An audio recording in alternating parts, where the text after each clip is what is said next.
Hi guys, in this video we're going to give you an overview of keto and intermittent fasting, okay, from A to Z. Let's take a look at all the things that happen and all the barriers that you might run into.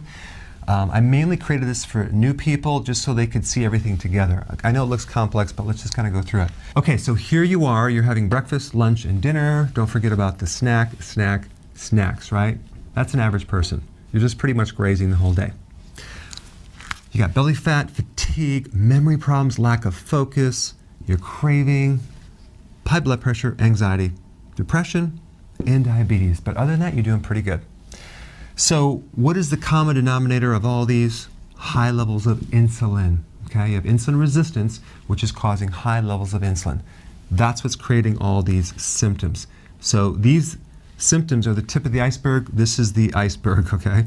So we have to fix this. The way we do it is through keto, because keto is going to lower the carb and it's going to reduce the insulin, all right? Intermittent fasting works because you're going to eat less frequent, not the amount, but less frequent, because every time you eat, you trigger insulin. So the combination works really good to lower insulin.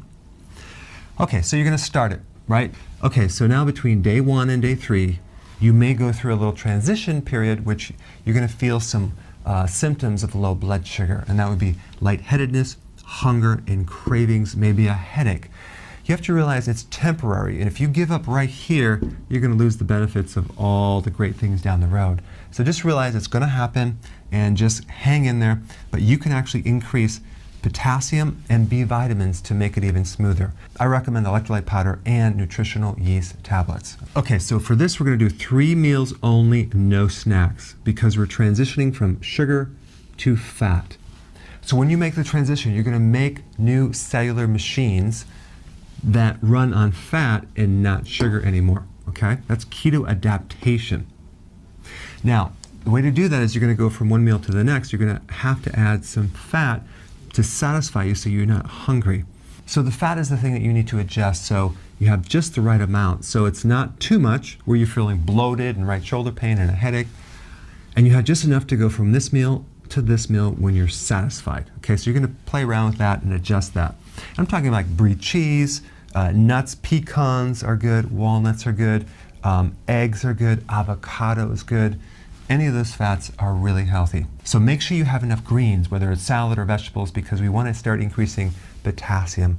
Very important. You need 4,700 milligrams of potassium. That's between 7 and 10 cups of salad.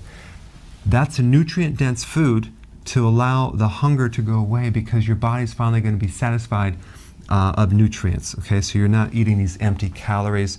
So, but primarily you're going to get a lot of potassium to really help reverse this insulin resistance problem.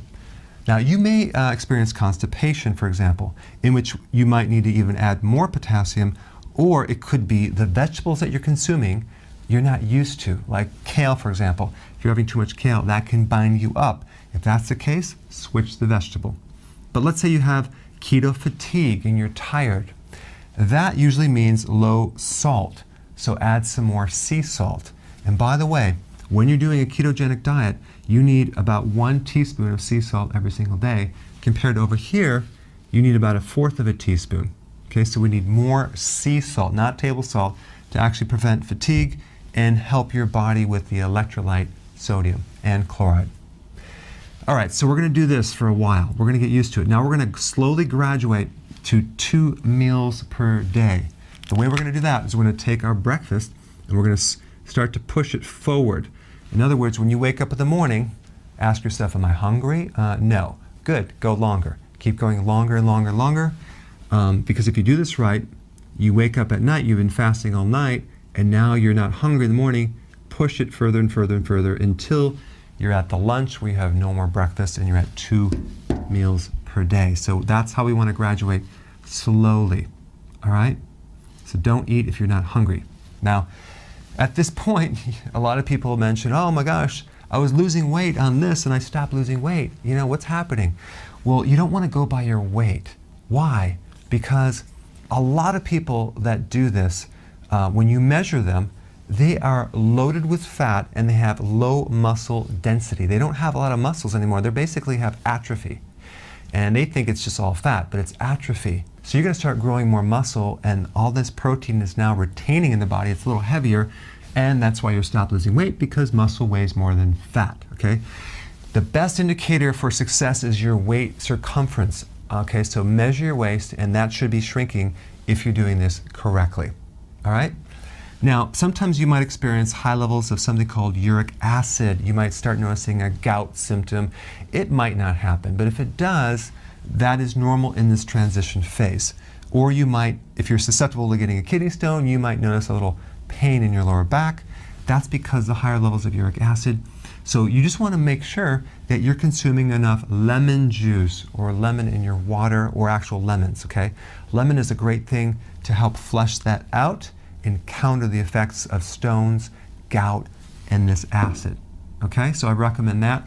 And also apple cider vinegar will also help this as well. Tablespoon in some water, drink it with your meals with a lemon, and you're good to go. A couple of things will happen. You might consume food a little too much because you're like going to 2 meals and you're afraid. You're so used to so many meals, you're like, oh my gosh, am I going to be hungry? So you stuff yourself, right?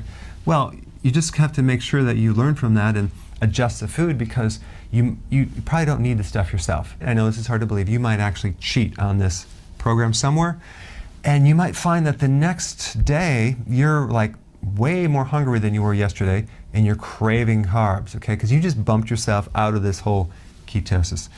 Just stick with the program, get back on the wagon, and continue. But if you consume the wrong foods here, your blood sugar will be off, and the next day you're going to notice like, wow, now I'm like really hungry. That's what that's all about. One thing to note is if you're doing 2 meals, make sure you're not doing low calories. Make sure they're nutrient dense, a little bit more food, so you're actually satisfied. And you're going to do 3 to 6 ounces of protein, unlimited vegetables, and the rest with fat. Now right about here, your friend calls you and she says, oh, you're doing that keto program? Did you realize that it destroys the thyroid? It's going to make your thyroid slow, right? Well, let me just explain the facts on that. So number one, we're not doing a low-calorie diet. We're eating less, but we're keeping our calories high. The second thing you need to know is that as your body becomes more efficient, the fuel is a more efficient fuel, the need for thyroid hormones are less. So you're not going to need as much thyroid hormones. So if it goes down a little bit, this is completely normal. You're not losing your hair. You're not having other issues. It's totally fine, especially if it's within the normal range.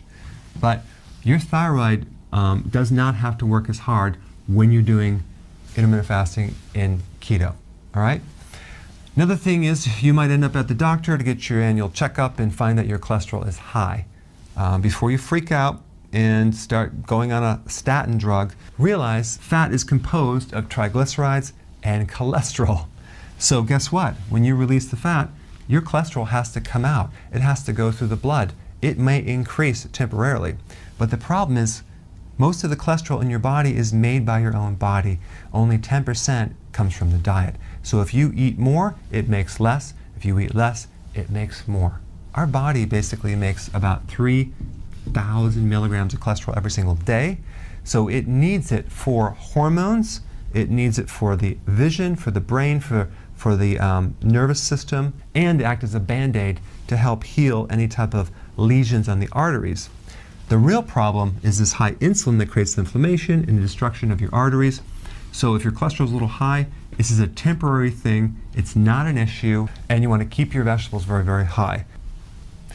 Okay, so from here to here, we're between 18 to 23 hours of intermittent fasting, okay? This is where we get into some serious fat burning. We get into something called autophagy. Autophagy is a condition where your cells are recycling old and damaged parts. It's cleaning up bacteria, fungus, candida, and mold. So it's like a self-cleaning action. And your skin's going to start looking better. It's going to be neuroprotective of your brain. You're going to actually have better memory, better mood, better cardiovascular function. And you're going to save a lot of money because you're no longer consuming 3 meals a day or 6 meals a day. You're doing 2 or even 1 meal a day. So now you can see the big idea and the huge benefits that can occur. These things may not even happen to you, but I want you just to realize if they do, there's a solution. You've got to keep pushing through it until you get over here. All right? Thanks for watching. Hey guys, I wanted to personally invite you to a new Facebook group that I just started called Dr. Berg's Keto and Intermittent Fasting Lab, okay?